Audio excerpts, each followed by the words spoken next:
세계 민담 이야기 인도네시아 편. 농부님과 호랑이. 옛날 인도네시아의 자바섬에 한 농부가 살고 있었습니다. 어느 날 농부님은 곡식을 팔기 위해 어린 아들과 함께 장터에 갔다가 집으로 돌아오고 있었습니다. 농부님은 부지런히 걸었지만 집에 이르기도 전에 그만 해가 저물고 말았어요. 이렇게 되자 하룻밤 묵어갈 잠자리를 찾아야 했습니다. 그러나 마땅한 집이 보이지 않는지라 두 사람은 강가의 풀밭에서 자고 가는 수밖에 없었습니다. 농부님은 작은 모닥불을 피워놓고 땅바닥에 드러 누웠습니다. 그리고 아들에게 이렇게 말했습니다. 얘야, 너도 피곤할 테니 이리와 눕도록 하여라. 아들은 아버지 곁에 와서 누웠어요. 농부님과 그의 아들이 잠자리를 잡은 곳은 호랑이라도 나올 것처럼 으스스했습니다. 그래서 아버지 곁에 누운 아들은 얼마 지나지 않아서 벌떡 일어났습니다. 그리고 두려운 생각이 드는지 주위를 둘러보더니 아버지에게 이렇게 말했어요. 제가 안쪽에서 자야겠어요. 그러고는 조금 전에 누웠던 반대편으로 가서 누웠습니다. 어리석은 소리를 하는구나. 우리 두 사람밖에 없는데 안쪽과 바깥쪽이 어디 있단 말이냐? 아버지는 아들에게 나무라듯이 말했어요. 어쩐지 호랑이가 나올 것만 같아요. 그리고 바깥쪽은 추워요. 저는 아버지와 모닥불 사이에 눕고 싶은 거려. 너는 아직 어린애라서 별 엉뚱한 생각이 다 드는 모양이구나. 여긴 호랑이가 나타나지 않는 곳이니 안심하고 자거라.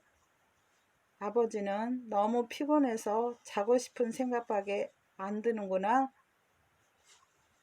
아버지는 겁이 많은 아들을 위해 아들의 머리를 자기 배 위에 올려놓고는 담요를 덮어주었습니다. 이런 모양으로 아버지와 아들은 모두 깊은 잠에 빠져들었어요. 얼마 후 피워놓았던 모닥불이 사그라지고 재만 남게 되었습니다. 주위는 캄캄했고 이따금 부엉이의 울음소리만 들릴 뿐 조용했습니다. 그때였어요. 먹을 것을 찾기 위해 강가를 어슬렁거리던 호랑이가 사람 냄새를 맡고 다가왔습니다. 호랑이는 담요를 보고 거기에서 사람 냄새가 나는 것을 알았어요. 호랑이는 얼씨구나 하고 점점 가까이 갔습니다. 그런데 땅 위에 누워있는 농부님을 보고는 고개를 가요뚱했습니다. 모양이 이상했기 때문이에요. 아무리 보아도 그것은 틀림없는 사람이었는데 담요 아래로 4개의 팔과 4개의 다리가 나와 있는 게 아니겠어요? 호랑이는 놀란 나머지 급히 뒷걸음질을 쳐서 강가로 왔습니다. 이때 물속에서 의아한 눈으로 그를 쳐다보는 악어를 만났습니다. 왜 강가를 기어가고 있지? 악어가 호랑이에게 말을 걸었어요. 내가 지금 막 본 것을 너희가 보게 된다면 아마 까무러칠 거야. 호랑이가 말했어요. 난 분명히 사람 냄새를 맡고 갔어. 그런데 막상 그놈을 잡아먹으려고 하니까 팔하고 다리가 4개씩이잖아. 틀림없이 괴물일 거야. 악어는 잠시 생각하다가 말했습니다. 너의 말이 무슨 얘긴지 알겠어. 그건 있을 수 있는 일이야. 사람이 2명 자고 있는 게 분명해. 내가 본 것을 너가 어떻게 아니? 호랑이가 말했어요. 틀림없이 둘이라니까. 악어는 바득바득 우겼습니다. 하나는 너의 먹이고 다른 하나는 내 먹이야. 다시 가서 그 중에 하나를 강속으로 던져. 옛다 하고 말이야. 그럼 내가 그것을 잡아먹을게. 남은 하나는 너의 먹이로 하면 되잖아. 호랑이는 악어의 말이 믿어지지 않았습니다. 그렇지만 다시 한번 용기를 내어 담요가 있는 곳으로 엉금엉금 기어갔습니다. 그러고는 멀찍이서 건너다 보았어요. 아까와 마찬가지였습니다. 담요 밑으로 4개의 다리가 나와 있었고 양옆으로는 팔이 2개씩 나와 있었습니다. 그렇지만 머리는 하나밖에 없었어요. 호랑이는 무서워서 벌벌 떨었습니다. 아직까지 이런 흉측한 괴물을 본 적이 없었으니까요. 그는 점점 더 가까이 가보았습니다. 그러고는 냄새를 맡아보고는 다시 물끄러미 그것을 바라보다 보았습니다. 이렇게 해서 호랑이는 담요가 닿을 만큼 가까이 갔습니다. 그는 잠자는 사람의 얼굴 가까이로 목을 쑥 빼고는 킁킁 냄새를 맡으려고 했어요. 그런데 냄새를 맡다가 호랑이의 수염이 아버지의 코를 간지렸습니다. 아버지는 재채기를 했어요. 에치! 호랑이는 더럭 겁이 나 뒤돌아서 냅다 뛰었습니다. 그리고 강가로 가서 옛다 하고 소리쳐 버렸습니다. 그러고 나서 안전한 곳으로 피하려고 강물로 뛰어들어갔어요. 거기서는 악어가 목이 빠져라 기다리고 있다가 소리쳤습니다. 봐, 내 말이 뭐래? 둘은 떼어보면 사람이라는 걸 금방 알 수 있다고 했잖아. 물에 뛰어든 호랑이는 그만 열린 악어의 입속으로 떨어지고 말았습니다. 호랑이를 꿀꺽 삼키고 난 악어가 말했습니다. 하, 그놈 참 털도 많구나.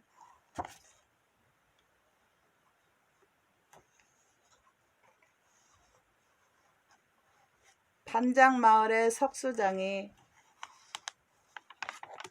인도네시아의 마라피 산 기슭에 신카락이라는 호수가 있었습니다. 이 호숫가에는 작은 오두막이 한 채 있었는데 여기가 바로 이스마일 벤 알랑이라는 노인의 집이었습니다. 알랑 노인은 돌을 다듬어 내다 파는 석수장이었어요. 노인은 매일 아침 해가 동력에서 떠오르면 연장을 나귀에 싣고 산으로 올라갔습니다. 그런 뒤에 산 주변에 흩어져 있는 바위를 곡괭이로 파내어 망치로 알맞게 부셨습니다. 이 일이 끝나면 타고 온 나귀 잔등에 돌을 가득 싣고 반장이라는 마을로 갔습니다. 마을 사람들은 집을 짓거나 길을 닦을 때 돌이 필요했으므로 알랑 노인에게 와서 돌을 샀습니다. 이 노인은 하루도 빠짐없이 돌을 가지고 나타났기 때문에 반장 마을에서는 그를 모르는 사람이 없었어요. 하루는 알랑 노인이 잘게 부순 돌을 나귀에 싣고 반장 마을로 갔을 때였습니다. 해는 쨍쨍 내리쬐고 날씨는 무더웠어요. 노인은 지치고 목이 말라 쉬었다 가려고 망고나무 밑으로 다가갔습니다. 그런데 가까이 가보니 그 망고나무 그늘에 웬 젊은이가 앉아 있었어요. 그는 칼을 만드는 대장장이었습니다. 그는 알랑 노인이 땀을 흘리며 길을 걸어오는 것을 보고 말을 걸었습니다. 아저씨, 그런 일을 하시기에는 이제 너무 연세가 많지 않으신가요? 돌을 깨고 부수어서 나르는 일은 매우 힘들 텐데요. 알랑 노인은 나귀를 나무에 메어두고 나무 그늘에 앉았습니다. 그리고 이마에 흐르는 땀을 닦으면서 대답을 했어요. 석수일은 이 세상에서 제일 멋있는 일이야. 석수장이야말로 뭐니 해도 가장 힘센 사람이지. 다른 일을 하는 사람들도 모두 힘이 세다고요? 대장장이 젊은이가 뽐내면서 말했습니다. 난 아직까지 대장장이보다 더 힘드는 일이 있다는 걸 들어보지 못했어요. 단단한 쇠를 뜨거운 불에 달구고 두드려서 갖가지 칼을 만드니까 말이에요. 그뿐인가요? 그 단단한 쇠로 다른 온갖 것도 만들죠. 아니야, 뭐라 해도 석수장 일보다 더 힘든 일은 없어. 내 말을 좀 들어보게나. 늙은 석수장이 이스마일 벤 알랑은 젊은 대장장이에게 옛날 이야기를 들려주었습니다. 옛날 파라미 산 기슭에 신카락이라는 호숫가에 젊은 석수장이가 있었네. 아주 부지런한 사람인데다가 꿈도 많아서 이 세상에서 가장 멋있는 일을 하면서 살고 싶어 했어. 그는 요즘 내가 돌을 파는 바로 그 장소에서 돌을 파내고 부수어서는 당나귀에 싣고 파당이라는 마을로 팔러 가곤 했지. 그런데 그 파당 마을에는 왕이 살고 있는 궁전이 있었지 뭐야. 어느 날 그 석수장이가 파당 마을을 지나다가 왕의 궁전을 보게 되었어. 우뚝 치솟은 궁전의 탑 위에는 왕과 왕비가 앉아 있었어. 호화로운 옷을 입고 머리며 손발에 보석을 두른 두 사람이 마주보고 앉아 한가로이 장기를 두고 있는 거야. 야, 참 멋지구나. 왕보다 더 힘세고 위대한 사람이 세상에 또 있을까? 석수장이는 이렇게 감탄하면서 바라보고 있었지. 당신이 둘 차례요. 왕이 부드럽게 말하니까 왕비는 고운 손가락으로 입을 가리고 웃었어. 호호호, 아니에요. 당신이 두실 차례예요. 만일 내가 저기 저렇게 앉아있는 왕이 될 수만 있다면 더 이상 바랄 게 없겠다. 석수장이가 이런 생각에 잠겨 있는데 뭐라? 이게 어찌된 일이람? 그가 갑자기 왕이 되어 있는 게 아니겠어? 그는 궁전의 높다란 탑 위에서 아름다운 왕비와 마주보고 앉아 장기를 두게 되었지. 당신이 둘 차례요. 그가 왕비에게 부드럽게 말하자 왕비는 고운 손가락으로 입을 가리고 웃으면서 대답했어. 호호호, 아니에요. 당신이 두실 차례예요. 그런데 그들이 앉아있는 궁전의 탑으로 뜨거운 햇빛이 쏟아지고 있었지. 그 때문에 몹시 더웠어. 마침내 참다 못한 그가 속으로 투덜거렸어.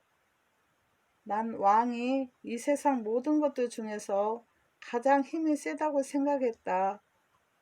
하지만 저 햇빛이 자꾸만 뜨겁게 내리쬐어서 왕조차 덥게 만드는구나. 그래, 그렇다면 왕보다 해가 힘이 센 거야. 오, 내가 해가 될 수만 있다면 세상의 왕들에게 뜨거운 빛을 퍼부어서 그들을 덥게 만들 텐데. 그렇게 생각하며 앉아있노라니까 갑자기 그가 해가 되는 것이 아니겠어? 그는 자기의 뜨거운 빛을 땅으로 보냈고 왕궁에도 그 빛이 닿았지. 그러자 왕들은 더워서 어쩔 줄을 모르는 거야. 역시 해가 제일일세. 난 이제 이 세상 모든 것들 중에서 가장 세다. 그가 이렇게 흐뭇해하면서 있는데 때마침 그의 아래로 작은 구름 한 조각이 지나갔지. 그는 작은 구름에게도 빛을 내리쬐었어. 아니 그런데 이 작은 구름 하나가 세상에서 제일 힘이 센 자기가 보낸 빛을 막는 것이 아니겠어? 사람들은 그 구름 덕택에 시원해하는 거야. 오호라, 저 작고 부드러운 구름이 나보다 힘이 세구나. 그러니 구름이 세상에서 제일 힘이 센 거야. 내가 구름이 될 수만 있다면 이 세상에서 제일 힘이 세지는 거고, 그렇게 되면 정말 행복할 수 있을 텐데. 이렇게 말하고 있는 동안에 그는 벌써 구름이 되어 있었어. 그는 땅을 내려다보면서 높은 곳을 둥시둥시 떠다녔지. 그러다 해가 뜨거운 빛을 내리쬐면 그 밑으로 가서 자기 몸으로 그 빛을 가렸어. 사람들은 그 구름에게 고마워했지. 그는 자기가 이 세상에서 제일 힘이 세다고 생각하면서 만족해하고 있었어. 그런데 갑자기 어디선가 바람이 불어왔지. 그는 바람에 밀려서 앞으로 갔다 뒤로 갔다 하며 바람이 부는 대로 끌려다닐 수밖에 없었던 거야. 아, 바람이 제일이로구나. 바람이 이 세상에 있는 모든 것들 중에서 제일 힘이 세. 아직까지 내가 그런 것도 모르고 있었다니. 그는 고통스럽게 중얼거렸지. 이제는 왕도 싫고 태양도 싫고 구름도 싫어. 바람이 될 수만 있다면 나는 이 세상 모든 것들 중에서 가장 힘이 셀 텐데. 이렇게 되고 보니 어쩔 수 있나? 그는 바람이 되었지. 그리고 떠다니는 구름에 신나게 입김을 불어댔어. 구름은 그가 이끄는 대로 앞으로 가고 뒤로 가고 모였다 흐트러졌다 야단법석을 피우는 거야. 그는 이번에는 잔잔한 바다로 가서 물결을 일으켰지.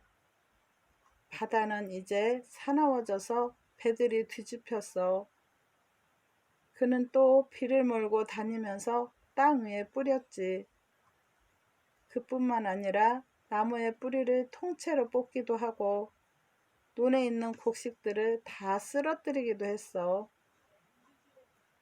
그는 재미가 나서 세상 곳곳을 돌아다니게 바빴지.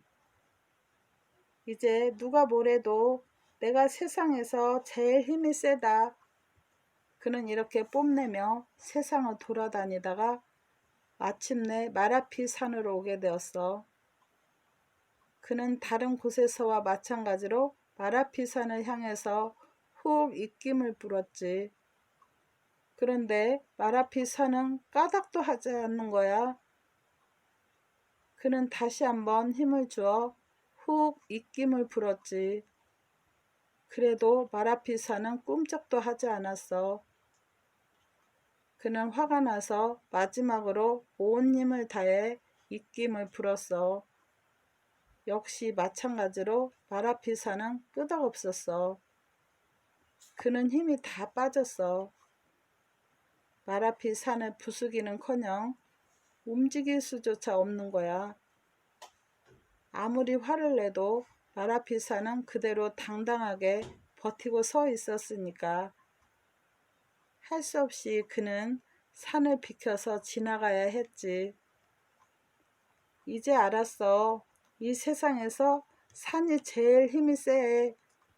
아, 내가 마라피 산이 될 수만 있다면 정말 행복할 텐데. 그래서 그는 바라던 대로 마라피 산이 되었지 뭐야.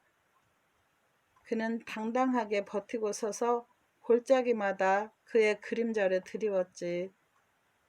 거센 바람도 그 앞에서는 꼼짝 못하고 비켜가곤 했어. 그런데 한 사람이 아침마다 그에게 왔어. 석수장이가 곡괭이와 망치 따위를 가지고 와서 산 주위에 바위를 캐는 거야. 그리고 그것을 잘게 부순 뒤에 마을로 가서 파는 거야. 오, 난 정말 몰랐어. 저렇게 작은 사람 하나가 바람도 이겨내는 나를 부수다니. 이제는 그 무엇도 아닌 석수장이가 되고 싶어. 이 세상에서 힘이 가장 센 것은 석수장이야. 그래서 그는 다시 석수장이가 되었지 뭐야. 이리하여 아침이면 일찍 일어나서 마라피 산으로 가는 게 그의 일이 된 거야. 그는 산에서 바위를 골라 그것을 캐낸 뒤 잘게 부수어서 파당마을로 가져갔지. 파당에는 왕이 살고 있었는데 마침 궁전의 탑 위에 왕과 왕비가 나와 앉아 상아로 만든 장기 쪽으로 장기를 두고 있었어. 하지만 석수장이는 왕이 되고 싶은 마음이 전혀 들지 않는 거야. 이 세상에서 가장 힘이 센 것이 무엇인지 이미 알고 있었기 때문이지.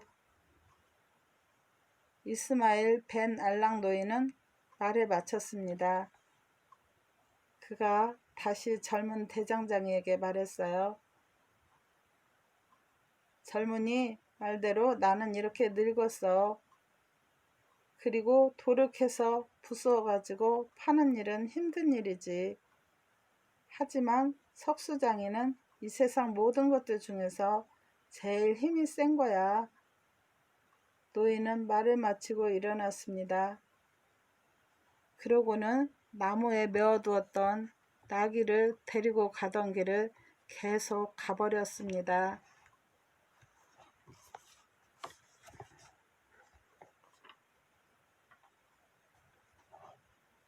구노와 코요.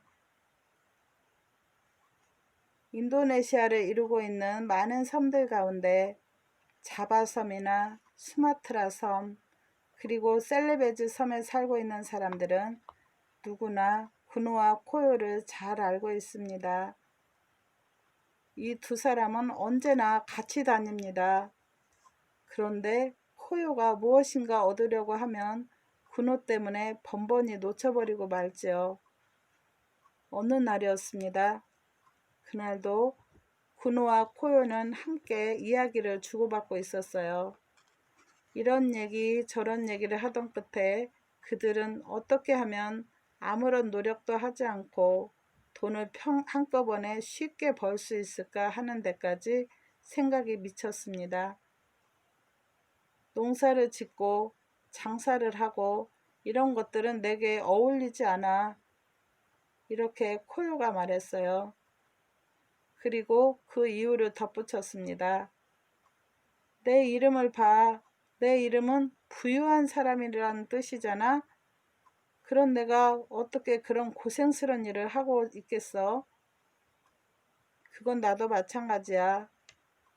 내 이름은 쓸모있는 사람이라는 뜻이잖아.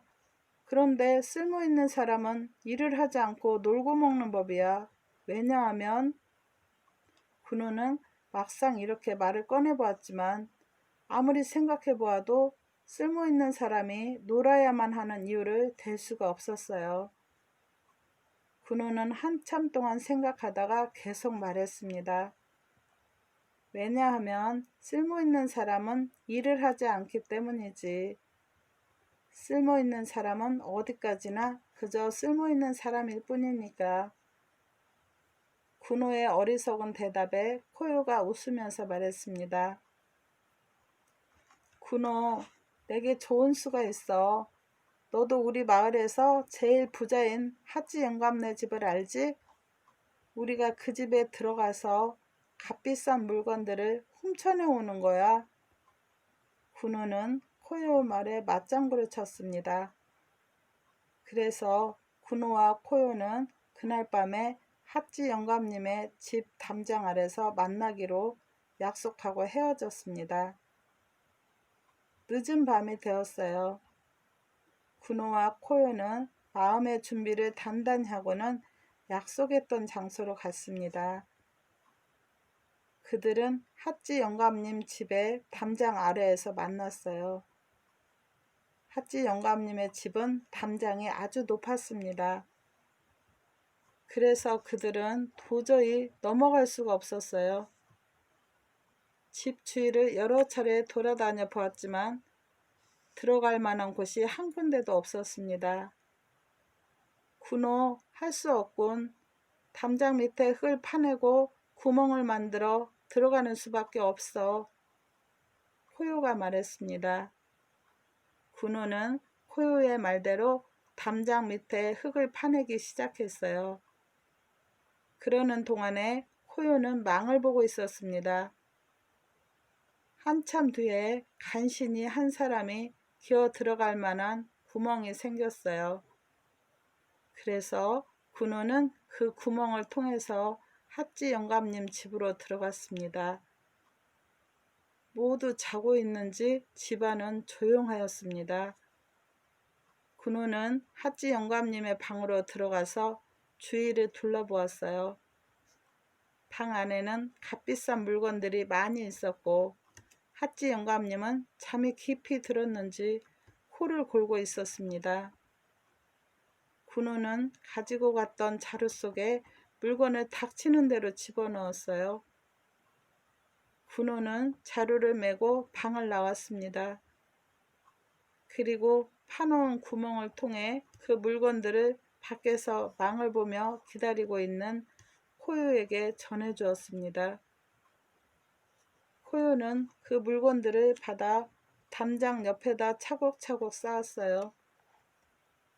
구멍을 통해 막 밖으로 나가려던 군호는 집안 옷걸이 위에 핫지 영감님의 화려한 옷이 걸려있는 것을 보았습니다. 군호는 조심스레 다가가 그 옷을 입어보고는 이것도 가져가야겠다고 생각했어요. 그런데 한 가지 걱정이 생겼습니다. 가만히 있자. 이 흙 구멍으로 빠져나갔다간 이 좋은 옷이 더러워지고 말겠는걸. 그래서 군호는 구멍으로 나가지 않고 대신 대문의 빗장을 열고는 살며시 밖으로 나갔어요. 물건을 받아서 차곡차곡 쌓으며 좋아하던 코요는 군호가 나오지 않자 구멍 속을 들여다보며 초조해했습니다. 코요는 기다리다 지쳐 고개를 들었어요. 그런데 대문이 스르르 열리더니 점잖은 옷을 차려입은 사람이 그리로 나오는 게 아니겠어요? 그런 좋은 옷을 입고 대문으로 나올 사람은 핫지 영감님밖에 없다고 생각한 코요는 더럭 겁이 났습니다. 더군다나 군호가 나오지 않는 걸 보면 아직도 그는 집안에 있는 것이 틀림없었어요. 다급해진 코요가 소리쳤습니다. 이봐, 핫지다. 이렇게 소리친 코요는 땅 위에 쌓아두었던 도둑질한 물건들도 그대로 둔 채 뛰기 시작했습니다. 이것을 본 군호는 코요가 자기 쪽을 바라보고 소리치며 뛰어가자 핫지 영감님이 자신의 뒤를 따라 나온 줄 알고는 훔쳐 입은 옷을 벗어버리고 코요를 따라 도망을 쳤습니다. 군호와 코요가 도망을 가면서 하도 시끄럽게 소리쳤기 때문에 마을 사람들이 모두 잠을 깼습니다. 누군가 도둑질을 해가지고 도망친다고 생각한 마을 사람들은 막대기나 낫을 들고 나왔어요. 군호와 코요는 벌판을 가로질러 숨가쁘게 뛰었습니다. 얼마를 그렇게 뛰다 보니 강가에 다다르게 되었어요. 코요가 먼저 신음하듯이 말했습니다. 아, 이제 도망갈 길이 없구나. 우린 잡혀서 내맞아 죽거나 저렇게 홍수가 난 강물에 빠져 죽거나 할 거야. 그러자 군호가 달래듯이 말했어요. 홍수가 난 건 아니야. 강에 홍수가 난 게 틀림없어. 아니야. 홍수가 나지 않은 게 확실해. 만약 강에 홍수가 났다면 이 강가가 질퍽질퍽 할 거고 물은 흙탕물일 거야. 그렇지만 지금은 물이 맑아서 바다까지 보이잖아. 코요는 다시 한번 강을 보았습니다.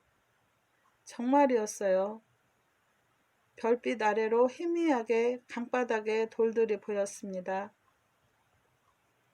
좋아. 그렇다면 너가 먼저 저 물속으로 뛰어들어가 봐. 그러고 나서 어떻게 하는지 내게 알려줘.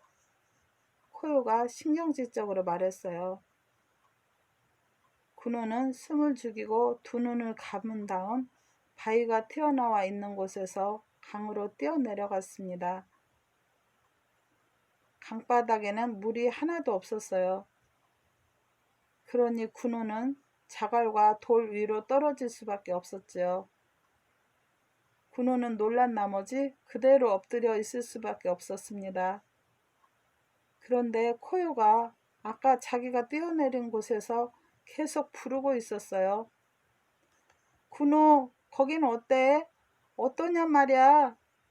군호는 당황했습니다. 그래서 군호는 마른 강바닥에 엎드려 팔다리를 움직이며 수영을 하는 체였습니다. 군호가 코요에게 외쳤어요. 여기는 좋아. 날 보라고. 그래서 코요는 안심하고 바위 위에서 강으로 뛰어내렸습니다. 군호처럼 숨을 크게 들이마시고 두 눈을 꼭 감고 말입니다. 결국 그는 강바닥에 떨어져 군호 옆에 자갈 위로 엎어져 버렸습니다. 군호는 여전히 수영을 하는 것처럼 팔다리를 흔들면서 코요에게 말했어요. 이제 내 말이 맞았다는 걸 알겠지? 강에는 홍수가 나지 않았단 말이야. 마을 사람들은 군호와 코요가 뛰어내렸던 바위에까지 쫓아왔습니다. 마을 사람들이 아래를 내려다보니 군호와 코요가 있었어요. 사람들은 소리쳤습니다. 군호와 코요는 어서 나와서 벌을 받아라. 이 소리를 들은 코요는 겁에 질려서 군호처럼 헤엄치는 흉내를 내기 시작했어요. 몇 달 동안이나 메말라 있는 강에서 군호와 코요가 헤엄치는 것을 본 마을 사람들은 하하하 웃어댔습니다. 그러고는 그들이 들고 온 낫이며 몽둥이 같은 무기를 버렸어요. 이런 바보 같은 녀석들에게 벌을 줄 수가 없었던 것이었습니다. 그래서 오늘날에도 인도네시아에서는 어떤 사람이 어리석은 행동으로 어려운 처지를 벗어나려고 하면 군호와 코요를 떠올리고 이렇게 말하곤 합니다. 마른 강에 헤엄치러 가지 말아라.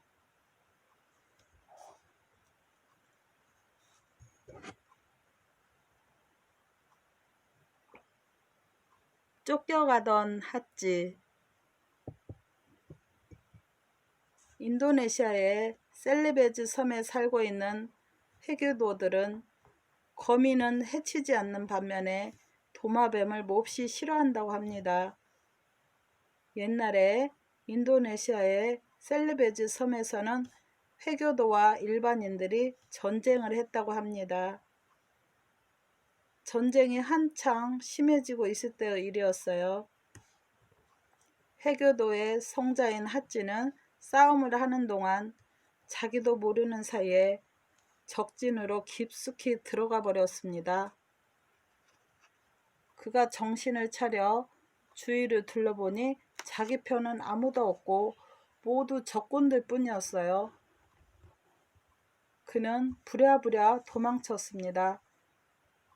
안전하게 숨을 곳을 찾아 한참을 뛰던 핫지는 언덕을 발견하고 그리로 뛰어갔습니다. 이것을 본 적진은 군사들이 멀리서 그를 쫓아오기 시작했어요. 핫지는 언덕으로 올라갔으나 마땅하게 숨을 곳이 없었어요. 그런데 바위들 틈에 있는 오래된 동굴이 보이지 않겠어요? 적군이 계속 자기를 쫓아오는 것을 본 핫지는 그 동굴로 들어갔습니다. 그러고는 조그만 동굴의 입구를 지나서 어둠 속에 몸을 웅크렸어요. 동굴은 혼자서 겨우 앉을 정도로 작았고 벽은 축축했습니다.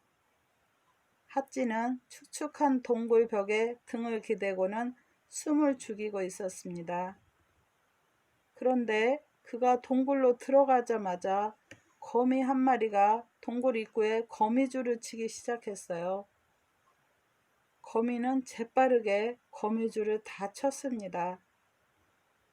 곧이어 적군들이 언덕에 이르러 핫지를 찾았습니다. 이리저리 찾아다니던 적의 군사들은 곧 그 조그만 동굴을 발견하고는 모두 그곳으로 왔어요. 그들은 동굴 입구를 살펴보았습니다. 거기에는 거미줄이 빽빽이 쳐져 있었어요. 그놈이 여기에 들어가지는 않았을 거야. 입구에 거미줄이 쳐져 있거든. 한 병사 말에 다른 병사가 맞장구를 쳤습니다. 맞아. 사람이 이 동굴로 들어갔다면 거미줄이 망가졌을 거야. 그렇지만 세 번째 병사는 반대했습니다. 아니야, 찾아보자. 그러고는 동굴 속으로 고함을 쳤습니다. 동굴 안에 아무도 없나? 핫지는 대답하지 않았어요. 그 병사는 한 번 더 말했습니다. 세 번째 병사가 다시 소리쳤습니다. 안에 아무도 없냐니까? 핫지는 대답하지 않았어요. 그 병사는 한 번 더 큰 소리로 거기 누가 있거든. 지금 당장 나와. 핫지는 대답하지 않았습니다. 아무도 없어. 첫 번째 병사가 말했어요. 누군가 저 속으로 들어갔다면 틀림없이 거미줄이 망가졌을 거야. 병사들은 단념하고 돌아가려고 했습니다.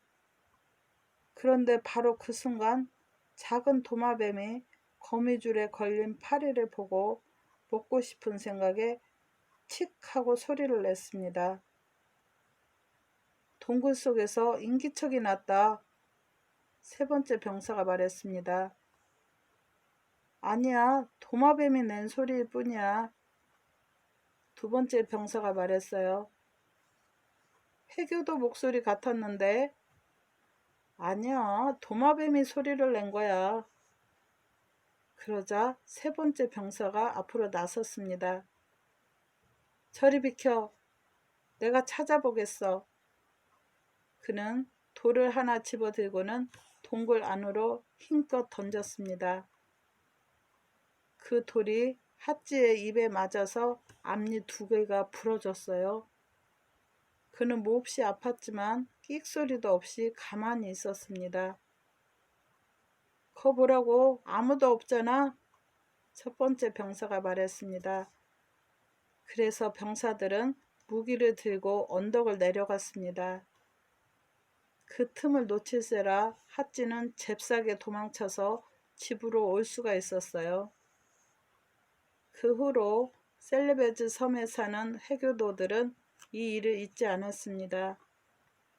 그들은 핫지를 위험에 처하게 한 도마뱀을 용서하지 않고 볼 때마다 죽였습니다. 또한 그 사람들은 거미가 핫지를 보호하려고 동굴 입구에 거미줄을 친 것도 잊지 않았어요. 그래서 거미를 보면 해치지 않았을 뿐만 아니라 조심스럽게 피해갔습니다. 오늘날에도 인도네시아의 셀레베즈 섬에서는 어린이들이 일을 갈 때 앞니가 빠지면 어려운 때에 지혜를 짜서 동굴로 도망쳤던 핫지와 그를 도와 거미줄을 쳐준 거미를 생각한답니다. 또한 큰 돌을 맞아서 이가 두 개나 부러지는 아픔도 참은 핫지의 용기 있는 행동을 잊지 않고 있었어요. 감사합니다. 항상 평안하시고 건강하세요. 구독과 좋아요는 격려가 됩니다.